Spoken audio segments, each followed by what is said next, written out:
What is up, bros? Josh here. In today's video, we're bringing you some more ranked gameplay, and this season in general has just had a lot of really close games and a lot of really fun games. So I thought I'd showed you guys, and maybe you can learn something from them. I know that a lot of these videos, when I kind of break them down, help them on getting just an idea of maybe what to look for, maybe to improve their gameplay. But this one was pretty epic.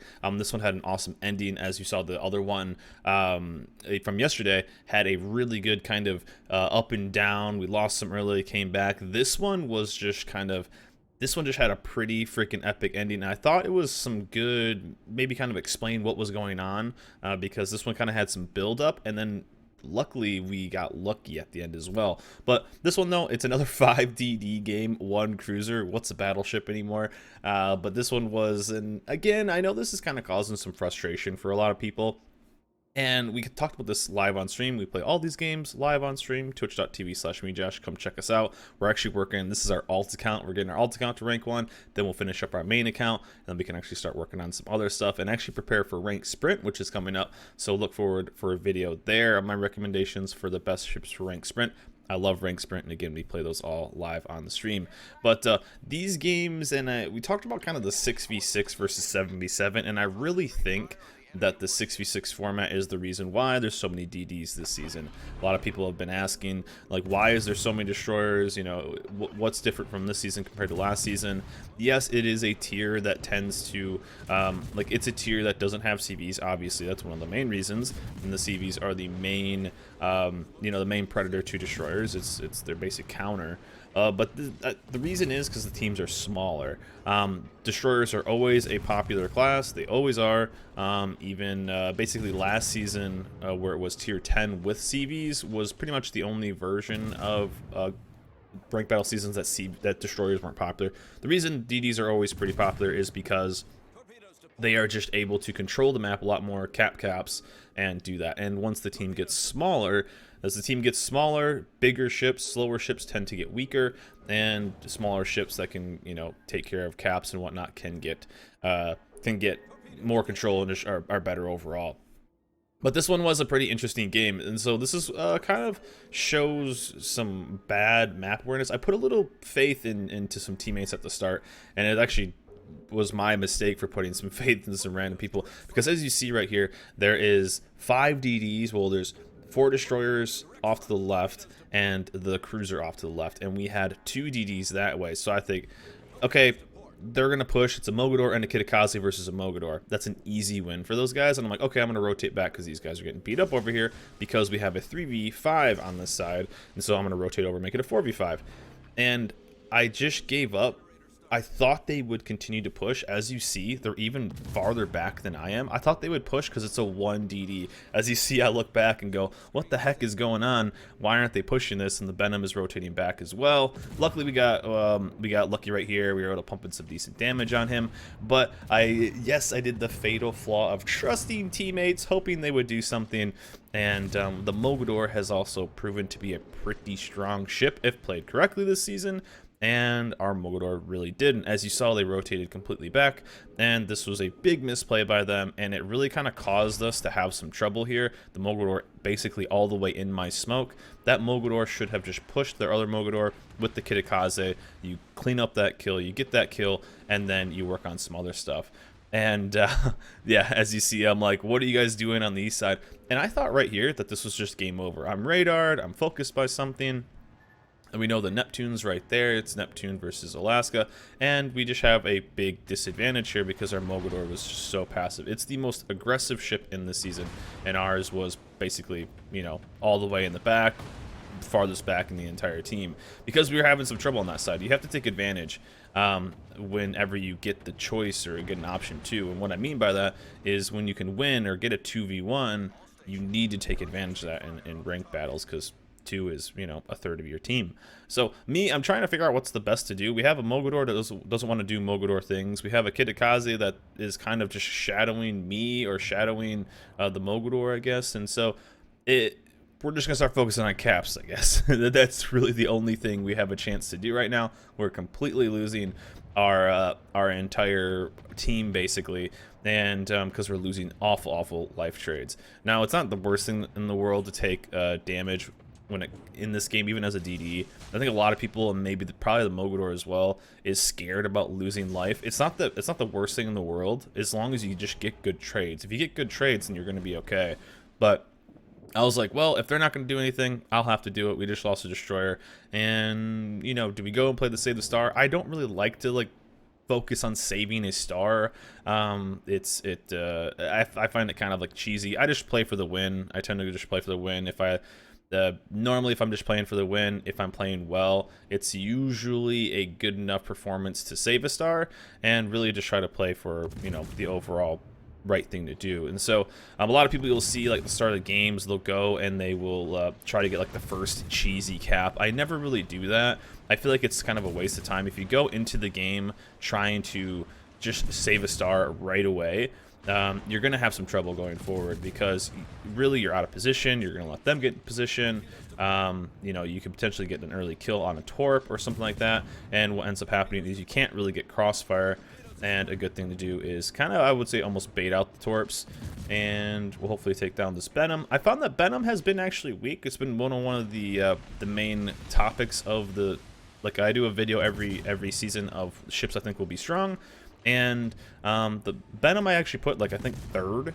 I think the Benham is pretty freaking weak this season. It's just because it can't really defend itself and has such a small health pool compared to things like the Jutland or the Kitakaze or the Mogador especially. I've been surprised how kind of ineffective the Benham has. Now, and before everyone in the comments going, oh man, I'm doing, you know, I always get kills in my Benham or this and that, blah blah blah. Then the rank 5 and under queue, the Benhams I wouldn't say have been extremely weak, but they've been extremely weak. And the main reason is they are a pretty good role specific ship, but as a kind of capital destroyer, they're not super strong. I've been super surprised. I thought they would maybe get some more early kills, but maybe it's just because there's so many things that have sonar. Obviously all your cruisers are basically going to have sonar. Some of your DDs are going to have sonar, and maybe it just gets countered too much, but it has such a small health pool. It's kind of surprised me that it's been, in my opinion, fairly weak. And I wouldn't say you almost don't want them on your team, but compared to a Jutland or a Kidda or a Mogador or even some of the Russian DDs, because there's so many destroyers, it's yeah, it's not really the best. But this game isn't looking that good right now. Mogador is finally hitting the W key, so that's good, and we're trading a bit more life here than I wanted to. But we're going to dump out torps and see what I can do here and maybe bring it back. And as you see, it is ranked battles, so the chat will be covered. It was pretty salty, and our Alaska was pretty mad. But don't worry, we'll see what we can do and maybe hopefully bring this back. But right now, let's look at the team and what we have left. We have a Mogador, we have me, we have our Kidda. I just took a big hit right there, and I think our other Kidda is relatively low. So we're looking at a couple things. What do they still have? What can we work with? And are we close to getting a kill on anything? And their Mogador is super low. Their Kidda is fairly healthy. They have a Chungmu that's pretty low. And they have a Jutland that's obviously near full life, and they still have a radar cruiser. So this is not the best. It's not the best one. I figured I would rotate south. Our Mogador can kind of just hold the north basically, and I'm going to rotate south and try to get a kill. That's what I'm trying to do. I'm trying to see if I can pick and choose and maybe get a kill on something.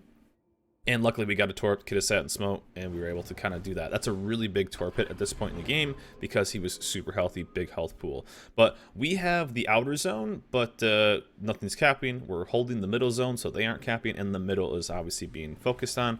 But we do have a radar coming up as well. We're going to pop this last sonar and our last little bit of health. Mogador is so close, but our Mogador is able to snag the kill. And okay, we're getting a little bit back. So right now I'm trying to do as much damage as I can, but I'm still going to hold my shot. And you would think, why don't I start firing, yada yada, on this on the Neptune? I want to get as much damage in as I can on destroyers, and why I want to do that is because the Neptune is going to be kind of annoying, but at least I can fight that at range. I want to get as much damage in on the stealthy DDs because there's almost a guaranteed trade when it comes to that. So target priority is, you know, usually radar cruisers is quite high, right? Get the radar cruiser off the field. But I want to, I'm not really guaranteed to take damage from the Neptune, if you will. But if I'm going into a fight against a destroyer, I'm guaranteed to take damage. They're going to do some amount of damage to me because we're just going to be so close. It's, you know, I can fight a Neptune at 12 kilometers. I'm going to have to fight a destroyer fairly close. And I tried to get this guy maybe to turn in. Also, one thing that was kind of nice there is that the Chungmu got detected, which was kind of cool, but I wasn't quite sure. I was hoping to maybe snag an easy torp right here, but the Neptune is probably going to have Hydro up, as well as the Jutland probably has radar or Hydro up as well, so wasn't thinking. I was hoping I could maybe get him to turn in. We were really close, but they obviously probably both had Hydro. But this is what I'm talking about. I could fight this Neptune at range, and you know, if he doesn't hit me, I'm kind of good to go. It's a 3v3, and now I can start slowly working him down. But if I'm going to go against a DD, pretty much the DD is going to, you know, hit me to some extent. So there's our high caliber right there, and still trying to work on this Neptune, trying not to get the most broadside because we need to hold our life as much as possible, and we're not getting too many hits right here. So, I mean, only from so far away are we going to do so much damage. So the thing is right here, though, is we're seeing the score. We're starting to lose some caps.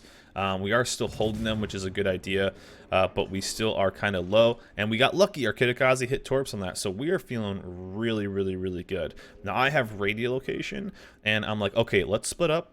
Those guys both go north, and I will go south. This is basically a win. We just brought this back. This guy's even saying GG in chat from the enemy team.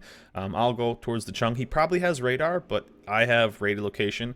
He can't torp me. I can torp him. He's super low. I have like 4 times his health. And I'm like, easy. Kitakaze versus Mogador, or Kitakaze and Mogador, even though our guys are both low. It's against one Jutland. Should be fine. But as you see, yeah, nothing's really happening. And the Jutland is actually going to kill both my teammates. Worst case scenario. Actual worst case scenario. Now I'm like, okay, Chungmu's going to run. I'll hopefully get this kill, keep pushing him, even though Chungmu's faster than me.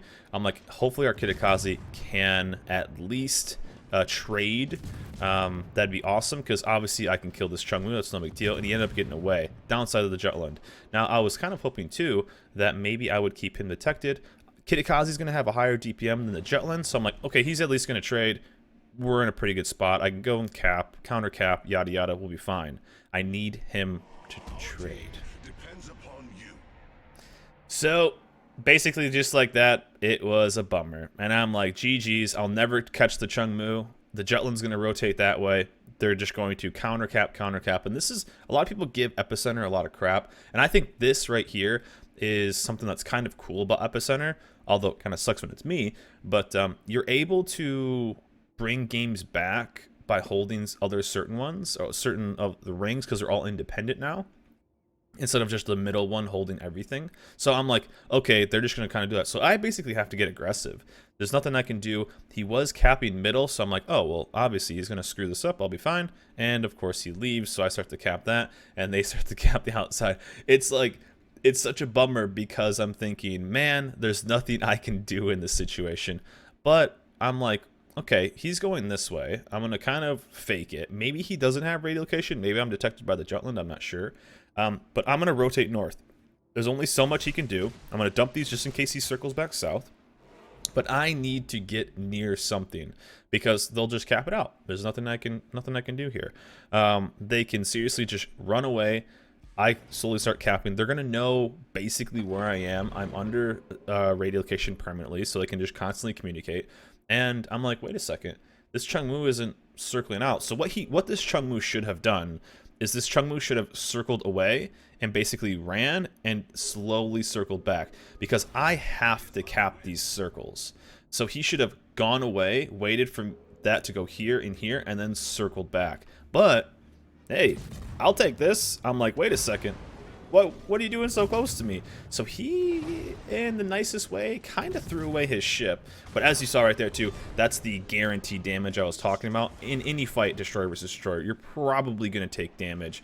And I kind of got gifted this kill, yet it's still not over.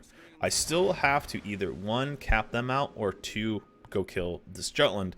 And just feels bad. The Jutland is from my clan, so it was kind of funny. I do have 3 times his life, which is pretty nice, and this can go one of 2 ways. So he's a very good player, so that's what I was a little nervous. So I kind of had to, okay, he's going to 200 IQ, I'll try to 250 IQ, and we'll see what I can do.